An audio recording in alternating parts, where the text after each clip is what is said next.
book called Mr. Nosey, and Mr. Nosey always gets himself into big trouble because he doesn't know how to mind his own business. Mr. Nosey liked to know about everything that was going on. He was always poking his nose into other people's businesses. Mr. Nosey was the kind of person who, if they came upon a locked door, couldn't resist looking through the keyhole to see why the door had been locked. Mr. Nosey was the kind of person who, if he found an unopened letter addressed to somebody else, would simply have to open it to find out what was inside it. Mr. Nosey was the kind of person who, if he was sitting reading his paper on the train, would much rather read the paper of the person sitting next to him. Naturally, as you can imagine, Mr. Nosey was not very popular. People did not like the way in which Mr. Nosey would peek and pry into their affairs. They did not like it at all, but did that stop Mr. Nosey from peeking and prying? It did not. Mr. Nosey lives in a place called Tiddletown. One day, the people of Tiddletown decided that Mr. Nosey was becoming too nosy, and so they had a meeting to discuss what to do about him. We must find some way to stop him from being so nosy, said the old Mayor Chips, the town's Carpenter. That's right, said the Mrs. Wester, who ran the town's laundry. He needs to be taught a lesson. If only we could think of a way to stop him from poking his nose into everything, said Mr. Brush,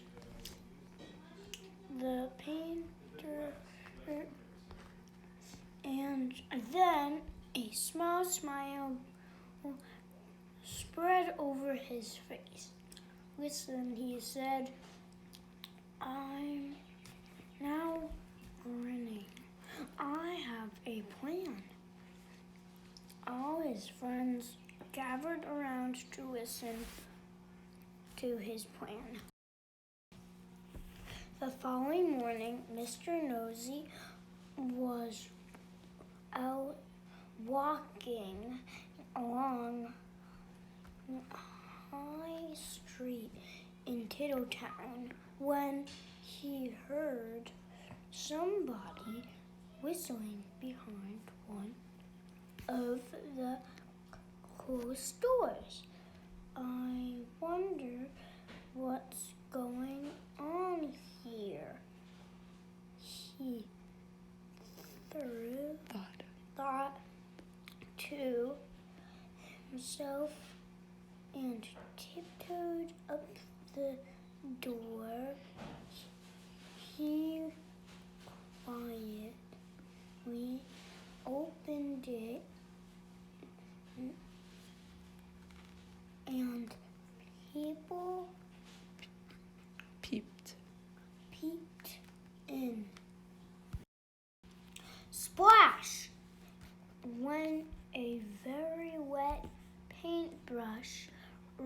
on the end of Mr. Nosey's nose, covering it with bright red paint. Oh dear, I am so sorry, Mr. Brush, who was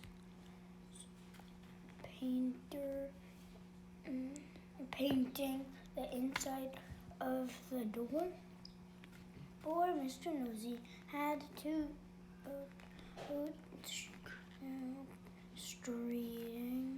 straight home to try to remove the red paint, which was very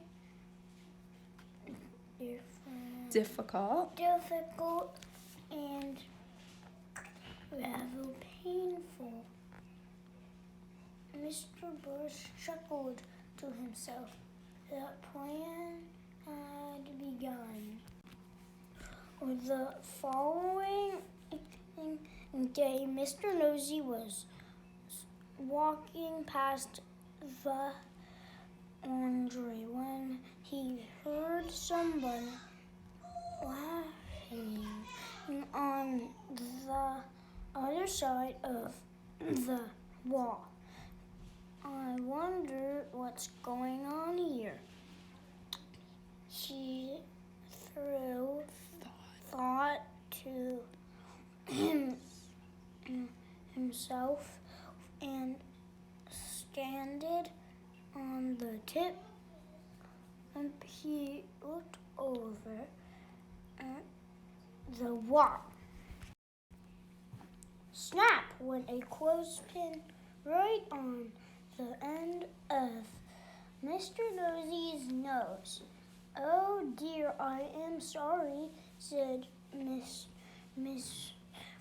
Washer, who was hanging up clothes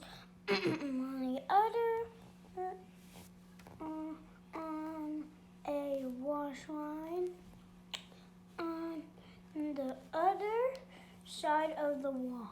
Poor Mr. Nosey removed the clothespin and went off down the street, feeling extremely sorry for himself and for his poor red nose.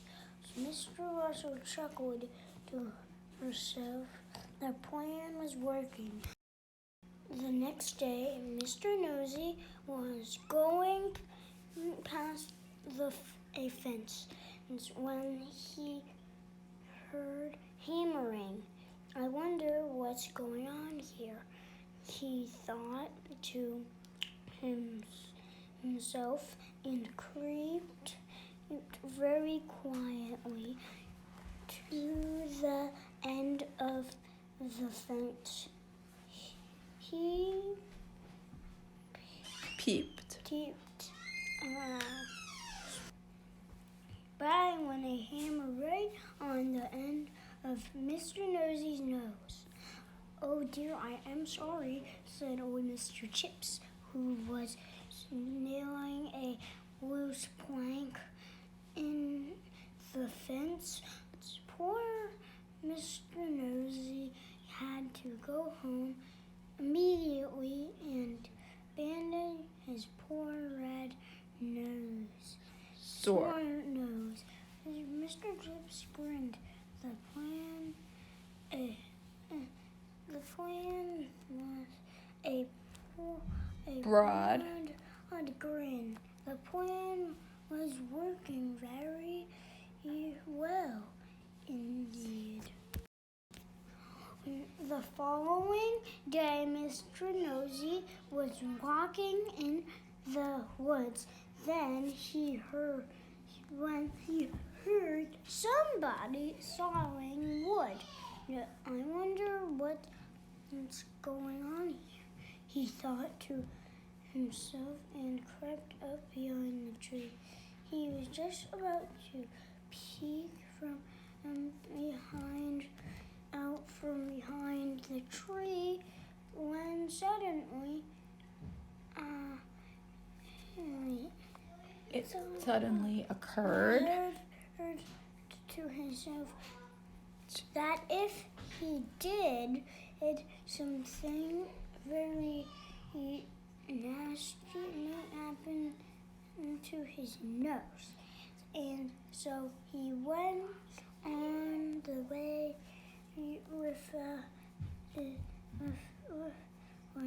without being nosy. Behind the tree with a saw raised in his hand stood Mr. Herd the farmer.